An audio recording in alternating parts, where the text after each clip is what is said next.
Hi, I'm Amy with the House of Maniacs, here to share with you my top 10 ways to be a great children's consignment seller. I've been buying and selling at children's consignment sales for the past several years. I'm no expert, but I've learned a lot along the way. There are 3 that I've sold at here locally, and I definitely have my favorite. It's a great way to sell things that our family doesn't need anymore. Maybe your kids aren't playing with certain toys or they've outgrown certain clothes. I'm able to sell those, and also I'm able to buy what they need for the next season at a fraction of the cost of buying in stores. Tip number 1 is to put outfits together and to bundle items. Often with play clothes, it's just an inexpensive t-shirt and shorts. Individually, they might sell for $1 each. But put together as an outfit, it might sell for $3 or $4. Putting items together as an outfit gives the buyer an idea of how their child is going to wear this, rather than an individual pair of pink shorts that might go with things and might not. It might be the right shade, it might not. So it gives the buyer a better feel for what they're buying. Also, you can bundle items together. Here I have a pack of undershirts. And so be sure to label them well, put them in there neatly, follow your sales rules on how to bundle those items. Tip number 2 is to make sure everything is clean. When you are gathering things throughout the year, I usually have a box in the corner of my bedroom, and as the kids outgrow things, we can put those things in that box so that they're ready to go at consignment sale time. But don't just throw things in there. Make sure they're clean when they go in and that they're folded neatly rather than just wadded up.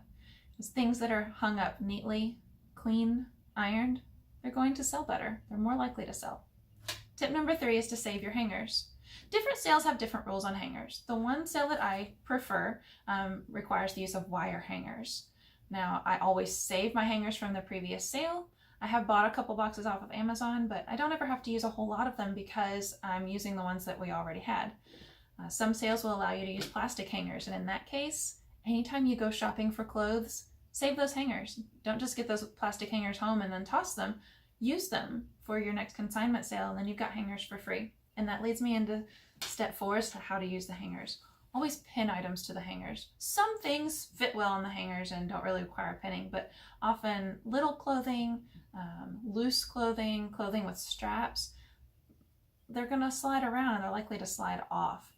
Here I've got an outfit that's pinned, but I want to show you how I pin them. I have the shirt on the hanger, and I've bent the hanger a little bit so that it fits a little bit better. And I have the shorts pinned to the back. And that does double duty. It not only attaches the shorts to the shirt, but also wraps the shirt around the hanger so that it's not going to slide off anywhere.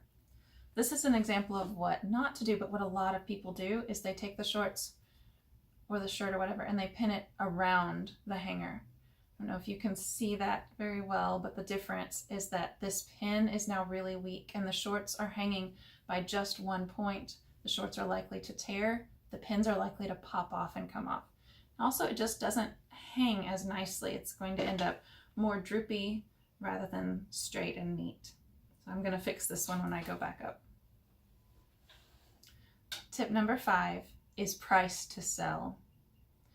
The general rule of thumb in consignment sales is 30% of retail. So if you bought an item for $12, you're going to want to sell that at the consignment sale for around $4, give or take, depending on the condition of the item. That's a typical used but in good condition item. If it's new with tags, feel free to go up to about 50% of retail. If it's really been worn pretty well, you might want to go down to only 15 or 20% of the retail cost of that item. Know that the cheaper you price an item, the more likely it is to sell and the less likely you are going to have to bring it home. Tip number 6 is very important. Know your sales timing. Know when the registration opens for your sale, how quickly that registration fills up. Know when your pre-sale times and dates are. Know when the online system is available for different things. I was burned by that one time. The system closed a week before the drop-off date, and so I wasn't able to enter any items because I'm used to this sale, which has us handwriting the tags and you just bring them on your drop-off date ready to go. So I'm usually doing that about 2 days before the sale. Tip number 7 is to buy lots. If you have a friend posting on social media or wherever that they are cleaning out their kids' closets and they have a trash bag full of clothes for $20, jump on it. That is money that you can put the time into cleaning, ironing, hanging, tagging, and that's money that you can earn with your time. Or at this past summer, I got a large bin of clothing at a yard sale and was able to do the same thing. We kept what we wanted for our kids, and I was able to hang and tag and sell the rest and make up the money back from what I spent on that. Tip number 8 is to not tape on the design. If there is a book with a paper cover or a wooden puzzle with it sort of has a sticker for the printing on there, or a rain jacket with a print on it, don't put tape or sticker or barcode label directly onto that design. For a puzzle, you may want to put that in a large plastic bag or wrap it in stretchy wrap and then put the barcode sticker on the outside of that. For a rain jacket, you may be able to check your individual sales rules, but you may be able to pin it to the tag or into the seam some other way other than pinning through or taping right on where it's going to possibly remove the design when you take it off or leave a residue that is pretty impossible to get off as well. Tip number 9 is to always include all the pieces.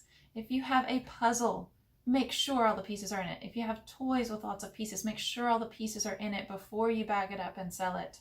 If something's missing that doesn't really affect how the toy plays, but it's still missing, make sure to put that on the tag so that the buyer knows that something was left out, but it was left out on purpose, that they're not getting taken by an incomplete set.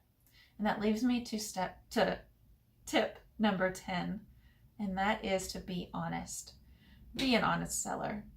It improves the integrity of the sale for everyone. It keeps customers coming back when all of the sellers are honest. If something is wrong with a product that you're selling, write it on the tag.